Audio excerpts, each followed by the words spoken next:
históriu. V roku 1392 dostali výsadu zempánskeho mestečka s herbom Ladislava Svätého. Turci ich spustošili v roku 1599. Obyvatelia sa pôvodne zaoberali vinohradníctvom, roľníctvom a remeslami, ktoré rozvinuli najmä havanskí usadlíci zo 17. storočia. Obec Čachtice má približne 3500 obyvateľov. V roku 1847 sa tu uskutočnilo výročné zhromaždenie Tatrína, kde sa členovia dohodli na spisovnej slovenčine podľa Štúrovej koncepcie. Hlavnou atrakciou je množstvo pamiatok v centre obce a 2 km vzdialené hrúcanie hradu, ktorý je preslavený vďaka krvavej grófke Alžbety Baturiovej. Na akom mieste v Čachticiach sa, Stanka, nachádzame? Nachádzame sa pred pamätnou tabulou 4. zjazdu Tatrína. Čo to bol Tatrín? Tatrín bol spolok evanielikov a katolíkov, ktorí tu založili jeden spoločný spisovný jazyk. Aký spisovný jazyk? Ten, ktorý založil Ľudovít Štúr. A tá tabula je tu odkedy?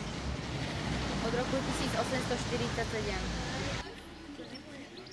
Stanka, odkedy je tu tá tabula Tatrína? Bola osadená v roku 1997 na 150. výročie prijatia slovenčiny.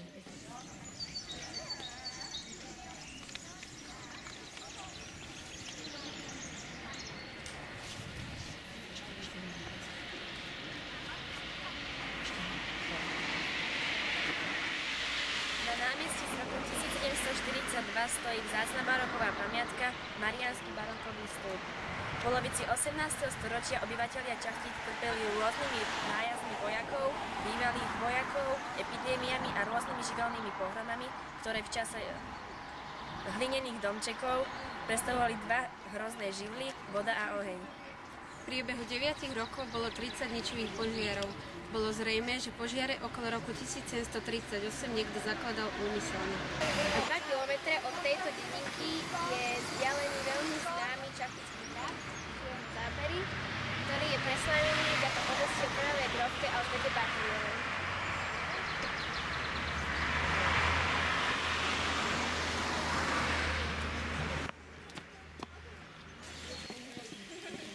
Patrik, nikam neodchádzaš, sme tu.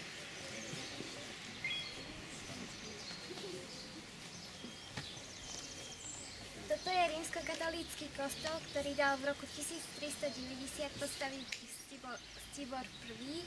V roku 1680 ho zbarokizovali a rozšírili, o rok postavili väžu, ale pre chybné základy ju museli v roku 1740 zbúrať a postaviť novú. V roku 1756 tu bolo 6 zvonov, ale na vojnové účely 4 zobrali, to bolo v roku 1916.